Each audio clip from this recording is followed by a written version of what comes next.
ఈరోజు వైఎస్ రాజశేఖర రెడ్డి గారి వర్ధంతి సందర్భంగా ఆయనకి నివాళులర్పిస్తూ మొదట వైఎస్ఆర్ కాంగ్రెస్ పార్టీ కార్యాలయం నందు, తర్వాత ర్యాలీగా బయలుదేరి వైఎస్ రాజశేఖర రెడ్డి గారి బొమ్మలన్నిటికీ పూలమాలలు వేసి నివాళులర్పించడం జరుగుతుంది.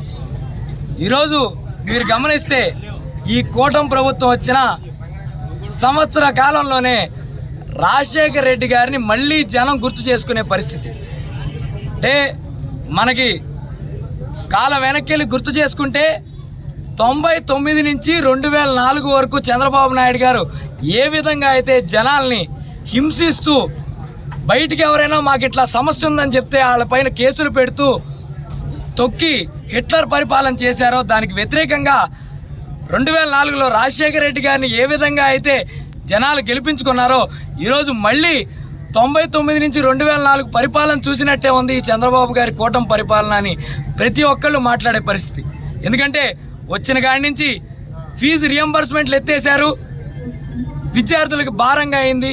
అలాగే ఈరోజు రైతుల పరిస్థితి చూసుకుంటే మినుము జగన్మోహన్ రెడ్డి గారి పరిపాలనలో ఎంత రేటుకి అమ్ముకున్నారు, ఈరోజు మద్దతు ధరతో కలిపి ఎంత రేటుకి అమ్ముకుంటున్నారు, ఆ మద్దతు ధరతో అసలు కొనే పరిస్థితి ఉందా లేదా అని చూసుకుంటే అందరికీ తెలిసే పరిస్థితి. ఇంకా కొన్ని పంటలైతే ఎక్కడ మద్దతు ధర అడుగుతారో అని పంటకి ఫస్ట్ నీళ్ళు ఇవ్వని పరిస్థితి, తర్వాత కనీసం ఎరువులు కూడా ఇవ్వని పరిస్థితి. ఈరోజు ప్రతి పిఎస్సిఎస్కి వెళ్తే ఎరువుల కోసం రైతులు కొట్టుకుంటూ ఒక్కొక్క బస్తా తెచ్చుకునే పరిస్థితికి వచ్చిందంటే నువ్వు ఏం పరిపాలన చేస్తున్నావయ్యా చంద్రబాబు నాయుడు గారు అని అడుగుతున్నా.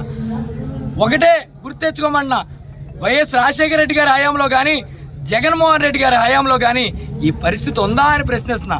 అలాగే ఫ్రీ బస్సు అని ఈరోజు ప్రతి వార్డులో చూసుకున్నా కూడా ఆటో నడుపుకుని బతికే కుటుంబాలు ఎన్నో, ఆ కుటుంబాలన్నిటినీ రోడ్డు మీద పడేసిన పరిస్థితి. అలాగే అన్నదాత సుఖీభవ అని పేరుతో ఊరికే నోటికొచ్చినట్టు మనకి తెలిసిన వాళ్ళకి మనకు కావాల్సిన వాళ్ళకి పథకాలు వేసిన పరిస్థితి. ఒకప్పుడు రైతు పట్టాదారుడు కాకపోయినా అనుభవదారుడిగా ఉన్నా అక్కడ వ్యవసాయం చేస్తున్నా కూడా రైతులకు జగన్మోహన్ రెడ్డి గారు డబ్బులు వేసిన పరిస్థితి.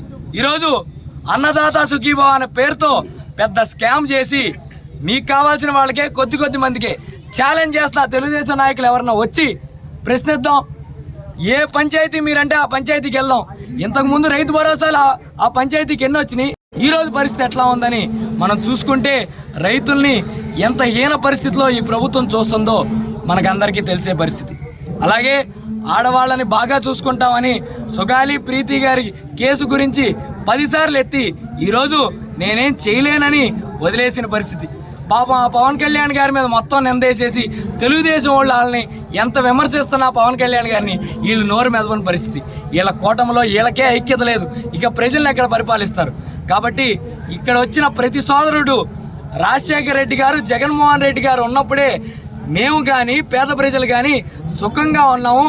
ఖచ్చితంగా ఈ వర్ధంతితో మనం మొదలుపెట్టి జనాల్లోకి వెళ్ళి ఈ ఏమేమి మోసాలు జరుగుతున్నాయో జనాలు నోరు నొక్కుతున్నారు కాబట్టి మన నోరు నొక్కలేరు కాబట్టి మనందరం మన గళం విప్పాలి అని ఇక్కడ ప్రతి సోదరుడు కదిలి ఇక్కడికి వచ్చినందుకు ప్రతి సోదరుడికి పేరున ధన్యవాదాలు తెలియజేసుకున్నా. అలాగే మీకు ప్రభుత్వానికి, కూటమి ప్రభుత్వానికి, ఇక్కడ ఉన్న మంత్రి గారికి, నాయకులకి ఒకటే చెప్తున్నాం, మీరు ఎంత నోరు నొక్కుదామని ప్రయత్నిస్తే అన్ని నోళ్ళు పైకి వస్తాయి.